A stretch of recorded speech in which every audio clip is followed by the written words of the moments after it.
بسم اللہ الرحمن الرحیم۔ السلام علیکم۔ اسد اللہ سحری کے بعد نماز ادا کرنے مسجد جا رہا تھا۔ راستے میں اسے 2 سال کی ایک بچی کمبل میں لپٹے ملی۔ مسجد میں اعلان کروایا گیا مگر اس کا کوئی وارث نہ آیا،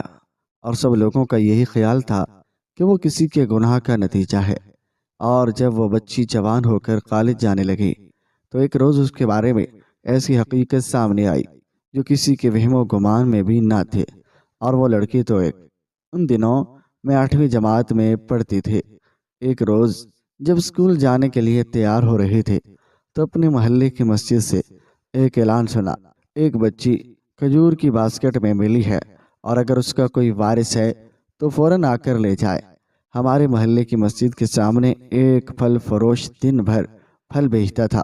اور وہ کھجور کی چھال سے بنی ٹوکریوں میں پھل رکھتا، اور مغرب کے بعد باقی ماندہ پھل ریڑھی پر گھر لے جاتا، مگر ٹوکرے وہیں چھوڑ دیتا۔ اور اس روز فجر کی نماز کے لیے آنے والے ایک نمازی کی نظر اس ٹھیلے پر پڑی، اور اچانک ایک ٹوکری سے بچے کے رونے کی آواز آئی، اور جب اس نے قریب جا کر دیکھا تو وہاں ایک نومولود بچی کمبل میں لپٹی ہوئی پڑی تھی، اور جو شاید بھوک سے رو رہی تھی۔ وہ فوراً امام صاحب کے پاس گیا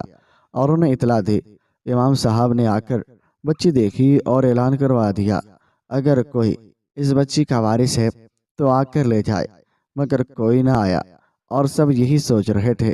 کہ شاید اس کے حقیقی والدین ہی اسے یہاں چھوڑ گئے تھے۔ محلے کے لوگ اکٹھے ہو گئے اور اپنی طرف سے اندازے لگانے لگے، اور انہیں میں ہمارے پڑوسی ملک صاحب بھی تھے، اور جن کی بیوی اپنی رحم دلی کی وجہ سے مشہور تھی، اور جن صاحب کو بچی ملی تھی وہ مسجد کے سامنے ہی رہتے تھے۔ امام صاحب نے ان سے کہا وہ بچی کو فی الحال اپنے پاس رکھیں، اور وہ بچی کو گھر لے گئے، اور جہاں ان کی بیوی نے اسے دودھ پلایا، اور ملک صاحب کی بیوی نے جب یہ سنا تو اپنے شوہر سے کہا، اگر اسد اللہ صاحب بچی کو نہ رکھنا چاہیں تو ہم اسے لے لیتے ہیں۔ اور وہ خود بھی ماں تھے، مگر پھر بھی اس بے سہارا بچی کو گود لینا چاہتے تھے، اور جو بھی بچی کو دیکھتا محبت سے بھر جاتا۔ اور وہ صرف 2-3 دن کی تھی، اور خوبصورت سی فراق پہنے ہوئے صاف ستھرے کمبل میں لپٹی ہوئی، اور 2 دن تک بچی اسد اللہ صاحب کے گھر رہی، اور ان کی پہلے ہی ایک بیٹی تھی، اور طبی وجوہات کی بنا پر ان کی بیوی مزید اولاد نہیں پیدا کر سکتی تھی، اس لیے انہوں نے امام صاحب سے درخواست کی، اگر کوئی وارث نہ آئے تو وہ اس بچی کو گود لینا چاہتے ہیں، اور انہیں محسوس ہو رہا تھا کہ جیسے یہ بچی اللہ کی طرف سے ان کے لیے ایک تحفہ ہے۔ چنانچہ پولیس میں رپورٹ درج کروائی گئی، مگر کوئی وارث نہ آیا، اور یوں وہ بچی اسد اللہ صاحب کے گھر ہی پلنے لگی۔ کچھ دن بعد ملک صاحب کی بیوی نے پھر اسد اللہ صاحب کی بیوی سے کہا کہ وہ بچی انہیں دے دیں، مگر اسد اللہ صاحب کی بیوی نے انکار کر دیا، کیونکہ وہ اور ان کے شوہر اسے اپنی بیٹی بنا چکے تھے۔ کچھ دنوں تک یہ واقعہ زیر بحث رہا، اور پھر وقت کے ساتھ لوگ اسے بھول گئے، اور اس بچی کا نام مہوش رکھ دیا گیا، اور وہ اسی گھر میں پرورش پالنے لگی۔ اور اسد اللہ صاحب اور ان کی بیوی نے مہوش کو اپنی سگی بیٹی کی طرح پالا،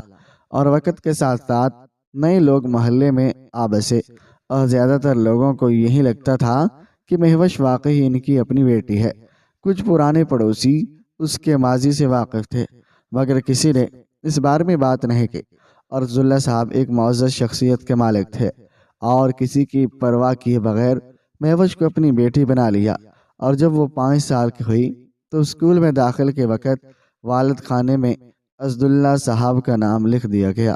اور مہوش بے حد خوبصورت اور ہونہار اور ذہین تھے، جو بھی اسے دیکھتا بے اختیار اس پر پیار آ جاتا۔ اور جب سے اسد صاحب اور ان کی بیوی نے اسے گود لیا تھا، اور ان کے گھر میں دھن دولت میں بھی اضافہ ہوتا جا رہا تھا، اور ان کی بڑی بیٹی معروف 13 برس کی تھی، اور وہ بھی مہوش سے بہت محبت کرتی تھی، ہر وقت اس کے آگے پیچھے پھرتی، اور یہ مہوش کی خوش نصیبی تھی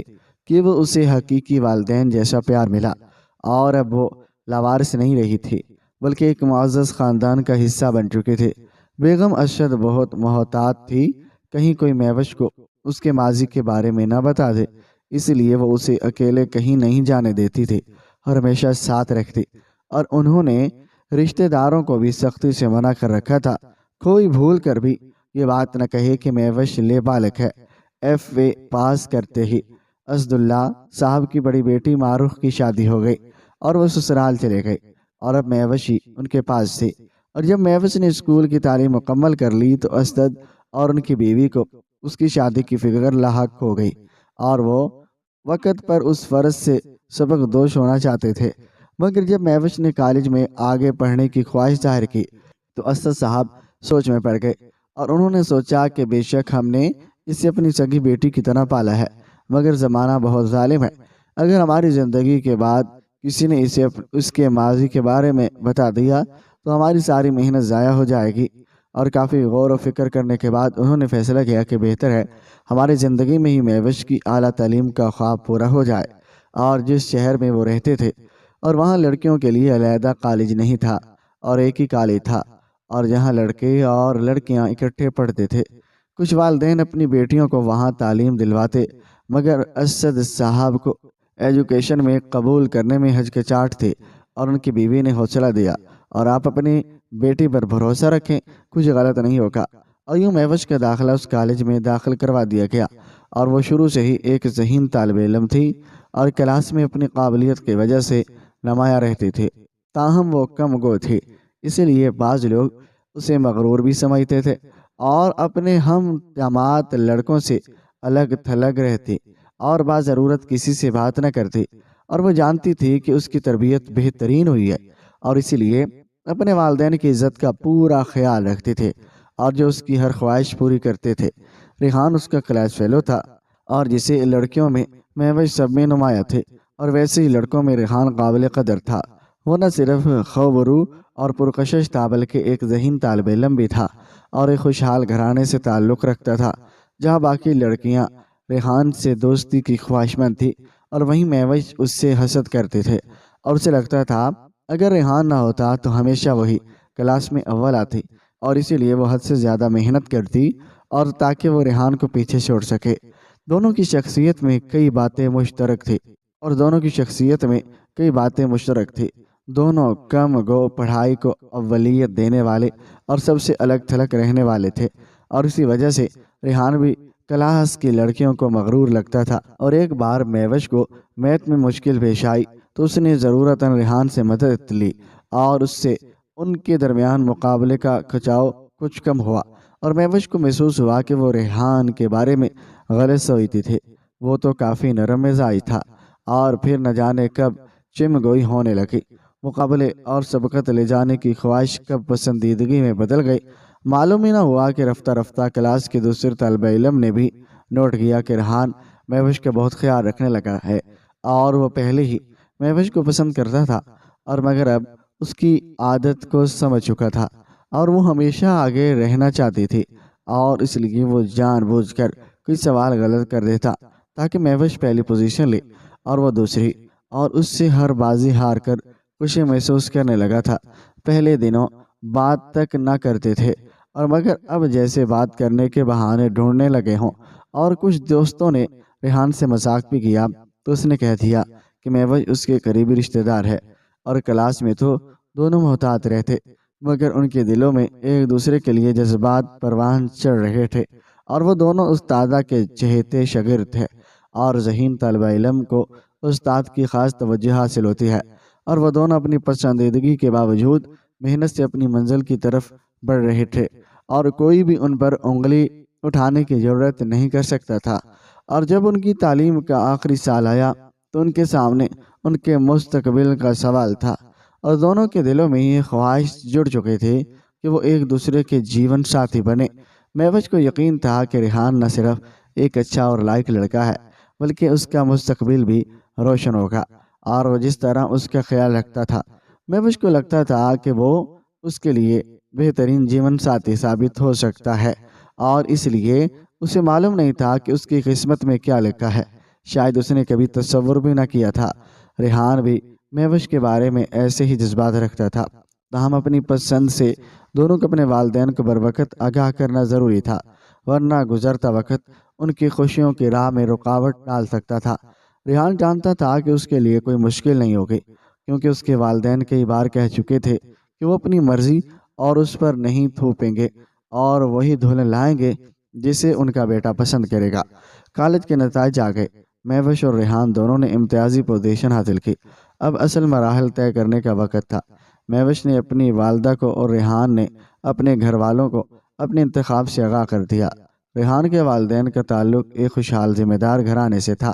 اور اس لیے اسے ملازمت کی فکر نہ تھی۔ خدا کا دیا ان کے پاس سب کچھ تھا اور اس کی ماں جلد اور جلد بہو لانا چاہتے تھے اور انہیں رشتے کی بھی کمی نہ تھی۔ اور جب انہوں نے خاندان کی کئی لڑکیوں کے نام بیٹے کے سامنے رکھے اور اس نے سب کو رد کر دیا تو انہوں نے پوچھا پھر وہ خود ہی لڑکی کا نام بتا دے۔ تب ریحان نے مہوش کے گھرانے کا بتایا اور جب اس کے گھر کا پتہ معلوم ہوا تو ریحان کے والدہ سوچ میں پڑ گئی، کیونکہ یہ ان کے میکے کے پرانے محلے کا ہی پتہ تھا اور وہ اس محلے کے قدیمی گھرانے کو جانتی تھی۔ اگرچہ ان کے والدین نے ان کی شادی سے 1 سال پہلے اس محلے سے نقل مکانی کر لی تھی، مگر وہ آج تک وہاں نہیں گئی تھی اور انہوں نے سوچا کہ وہ مہوش کے گھرانے کو ضرور جانتی ہوں گے۔ اور ایک روز وہ بغیر ریحان کو بتائے مہوش کے گھر کے پڑوس میں گئی اور یہ لوگ پرانے رہائشی تھے اور ریحان کے نانا نانی کو بھی جانتے تھے، اور جب ان کے گھر گئی تو خاتون خانہ نے انہیں پہچان لیا۔ ریحان کے والدہ نے بتایا کہ وہ مہوش کو بہو بنانا چاہتی ہیں اور اسی سلسلے میں معلومات لینے آئی ہیں، اور ملک صاحب کی بیوی نے کہا لڑکی بہت اچھی ہے، مگر ایک بات بتانا ضروری سمجھتی ہوں، اسد صاحب کی بیٹی بہت اچھی اور لائق ہے اور قسمت والوں کو ہی ایسی بہو ملتی ہے، لیکن حقیقت یہ ہے کہ وہ ان کی حقیقی بیٹی نہیں بلکہ لے بالغ ہے، اور یہ بات وہ یقیناً نہیں بتائیں گے کیونکہ وہ کسی سے اس کا ذکر نہیں کرتے۔ چونکہ ہمارے اور تمہارے والدین کے اچھے مراسم رہے ہیں، اسی لیے میں ضروری سمجھتی ہوں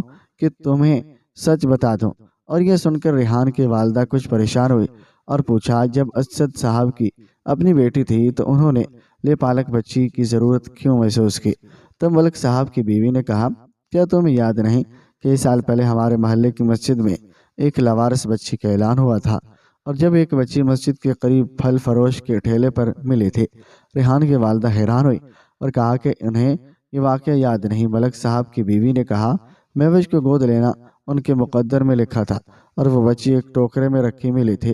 اور جب اسد صاحب فجر کی نماز کے لیے جا رہے تھے اور بچی کی رونے کی آواز سن کر انہوں نے اسے گود میں لے لیا، اور جب اس کے وارثوں کا کوئی سراغ نہ ملا تو خود ہی اسے پال لیا، اور تب سے وہ ان کے پاس ہے۔ ہم نے بھی مہوش کا رشتہ اپنے بیٹے کے لیے مانگا تھا مگر انہوں نے انکار کر دیا، شاید اس خوف سے کہ ہمیں معلوم تھا کہ وہ ان کی سگی بیٹی نہیں ہے۔ لے بالغ ہونے میں بچی کا کوئی قصور نہیں ہے، اس کی ماں باپ ضرور گناہ گار ہوں گے مگر وہ معصوم ہے۔ ملک صاحب کی بیوی نے سچ بتا کر اپنا فرض ادا کر دیا، لیکن ریحان کی والدہ سختے میں آ گئی، اور جب وہ گھر واپس آئی تو بے حد پریشان تھی۔ انہیں یوں دیکھ کر بیٹے نے پوچھا وہ کہاں گئی تھی، اور بیٹے کے سوال پر انہوں نے بتایا کہ وہ مہوش اور اس کے گھر والوں کے بارے میں معلومات لینے گئی تھی۔ ریحان حیران ہوا اور ماں سے پوچھنے لگا کیا ہوا امی، آپ اتنی پریشان کیوں ہیں؟ کیا کسی نے کچھ کہہ دیا ہے؟ آپ کو لڑکی پسند نہیں آئی یا اس کا گھرانہ؟ ریحان مسلسل سوال کر رہا تھا۔ تب ماں نے کہا بیٹے، مجھے لڑکی کے گھر جانے کی ضرورت ہی نہیں تھی، میرے والدین ان کے پڑوس میں رہ چکے ہیں اور ہم ان لوگوں کو اچھی طرح جانتے ہیں۔ میری شادی کے بعد کبھی پرانے محلے جانے کا موقع نہیں ملا، مگر آج تمہاری خاطر وہاں گئی تھی، لیکن میں سمجھتی تھی کہ وہ لڑکی تمہارے لیے مناسب ہے۔ یہ سن کر ریحان پریشان ہو گیا اور پوچھنے لگا آخر کیوں امی، آخر اس میں کیا کمی ہے؟ وہ بدصورت ہے، بدتمیز ہے یا ان پڑھ؟ اس کے والدین تو علاقے کے خوشحال اور عزت دار لوگ ہیں، اور پھر انکار کیوں؟ ماں نے جواب دیا بیٹے، اس کا ماضی ایک تہمت کی طرح ہے، تمہیں نہیں معلوم وہ کسی بدقسمت کی خطا کا نتیجہ ہے۔ ریحان کی سانسیں رکنے لگی اور وہ بولا امی، پہیلیاں مت بجوائیں، سیدھی بات کریں۔ ماں بولی وہ لاوارث بچی تھی، 2-3 دن کی تھی جب کسی نے اسے پھل فروش کے ٹوکرے میں چھوڑ دیا تھا اور اسد صاحب نے اسے وہاں سے اٹھا کر گود لیا۔ اور تو ہم ایسی لڑکیوں کو گھر کی عزت کیسے بنا سکتے ہیں جس کے والدین کا کوئی اتا پتہ نہیں؟ کافی تکرار کے بعد ریحان بولا امی، اگر آپ ایسی لڑکیوں کو بہو نہیں بنا سکتی تو میں اسے بیوی بنا سکتا ہوں، مجھے اس کے ماضی سے کوئی فرق نہیں پڑتا۔ مہوش نے ایک شریف اور تعلیم یافتہ لڑکی ہے اور اس نے ایک عزت دار گھر میں پرورش پائی ہے، کیا یہ کافی نہیں؟ ماں بیٹے کی ضد دیکھ کر خاموش ہو گئی، مگر اندر ہی اندر سلگنے لگی۔ اور ادھر مہوش کے رشتے آ رہے تھے۔ اور اس کی ماں شش و پنج میں تھی کہ مہوش نے کہا تھا کہ ریحان جلد اپنی والدہ کو رشتے کے لیے لائے گا، مگر وہ نہیں آ رہی تھی۔ ریحان کے والد کو رشتے پر کوئی اعتراض نہ تھا، مگر ماں بضد تھی کہ وہ یہ رشتہ نہیں کریں گے۔ ریحان نے ماں کو منانے کی ہر ممکن کوشش کی، والد بھی سمجھتے رہے بیٹی کی خوشی کا خیال کرو، مگر وہ کہتی رہی میں اس جگہ شادی نہیں کر سکتی، کہیں اور جہاں ریحان کہے گا کر دوں گی، مگر وہاں نہیں۔ شور آخر خاموش ہو گئے۔ ہاں البتہ بیٹے سے کہہ دیا کہ تم خود جا کر شادی کر لو، مجھے کوئی اعتراض نہیں۔ مایوس ہو کر ریحان خود مہوش کے والدین کے پاس گیا اور ان سے مہوش کا ہاتھ مانگا، مگر انہوں نے کہا ہم تمہیں اکیلے رشتہ نہیں دے سکتے، والدین کو راضی کر کے لاؤ تو بات کریں گے۔ ریحان کشمکش میں تھا کہ اس نے باپ سے کہا آپ تو راضی ہیں، آپ میرے ساتھ چلیں اور اماں کو بعد میں منا لیں گے، اور باپ بیٹے کی محبت میں تیار ہو گیا اور وہ رشتے کی بات کرنے اسد صاحب کے گھر پہنچ گئے اور وہاں جا کر پرانی جان پہچان نکلی اور مہوش کا رشتہ ریحان کے لیے طے ہو گیا اور یہ فیصلہ کیا گیا کہ نکاح خاموشی سے ہو جائے تاکہ مہوش کے ماضی کی باتیں دوبارہ نہ اٹھیں، اور نکاح کی تاریخ طے ہو گئی اور ریحان کے والد نے اپنے بھائیوں کو خبر کر دی، اور یوں دیوروں کی بیویوں کے ذریعے ریحان کی ماں کو معلوم ہو گیا کہ شوہر اس کی ماضی کے بغیر نکاح کروا رہے ہیں،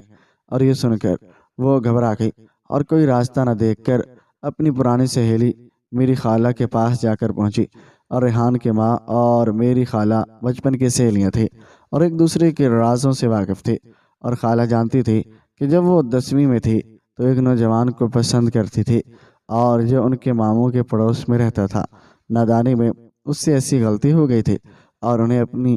ماں کو یہ راز بتانا پڑا تھا، اور ان کی ماں اپنی سخت غیر شوہر سے ڈرتی تھی جو کسی غلطی کو معاف نہ کرتے تھے، اور انہوں نے اپنی بیٹی کو بہن کے گھر بھیج دیا، اور جب وہ راجدہ نے ایک بے نام باپ کی بچی کو جنم دیا تو اس کی ماں نے نوزائیدہ کو اپنے محلے کے پھل فروش کے ٹوکرے میں رات کے 3 بجے جا کر ڈال دیا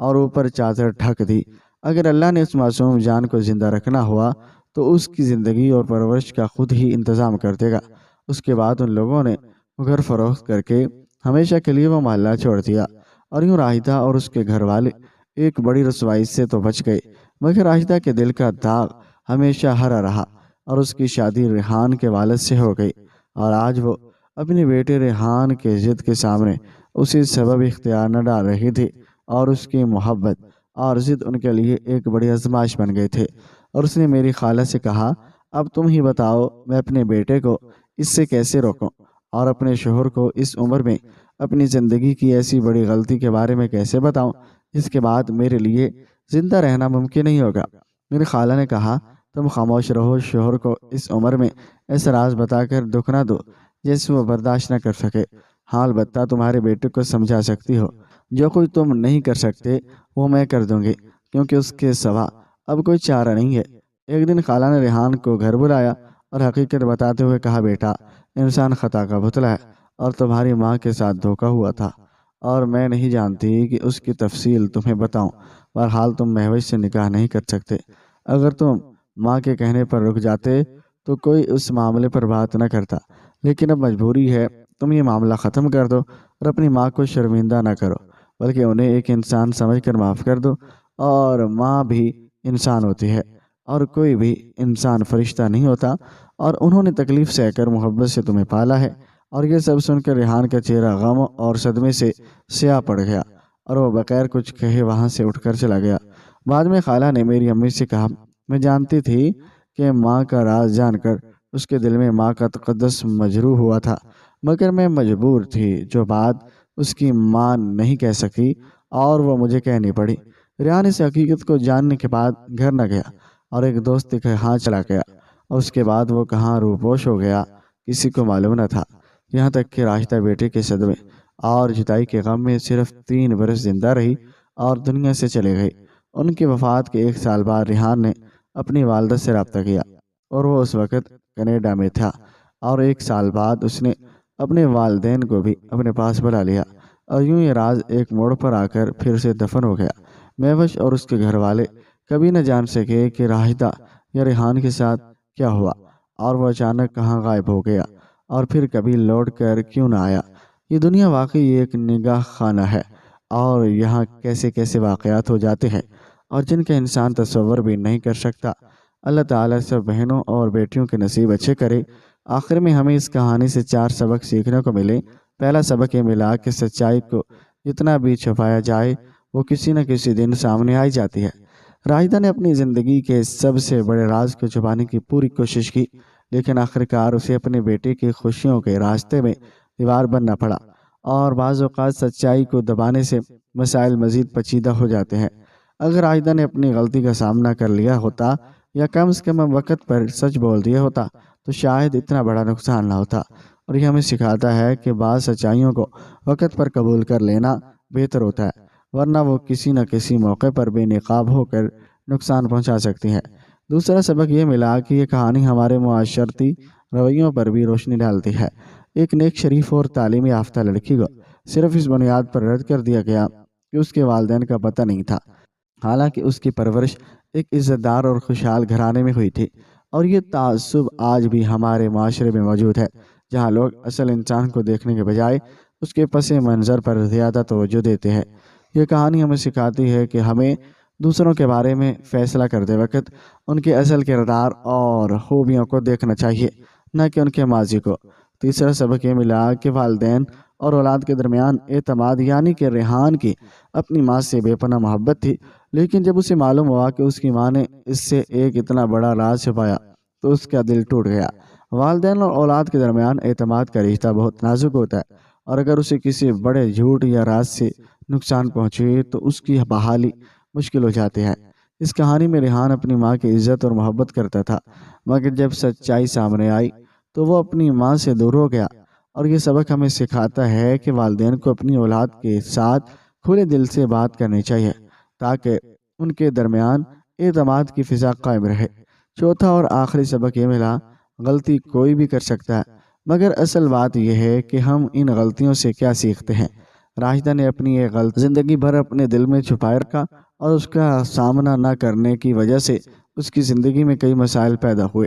اور اگر وہ اپنی غلطی کو قبول کر کے آگے بڑھتی اور اپنے بیٹے کے فیصلے میں رکاوٹ نہ بنتی تو شاید وہ سب زیادہ خوش رہتے۔ اسی طرح ہمیں دوسروں کو معاف کرنے، حوصلہ دینے رکھنا چاہیے، اور اگر ریحان نے اپنی ماں کو انسان سمجھ کر ان کی خطا کو معاف کر دیا ہوتا تو شاید وہ اپنی ماں کے آخری دنوں میں ان کے ساتھ ہوتا۔ اس کہانی سے ہمیں سیکھنے کو ملتا ہے کہ دوسروں کی غلطیوں کو سمجھنا اور انہیں معاف کرنا رشتوں کو جوڑنے اور محبت کو قائم رکھنے کا بہترین طریقہ ہے۔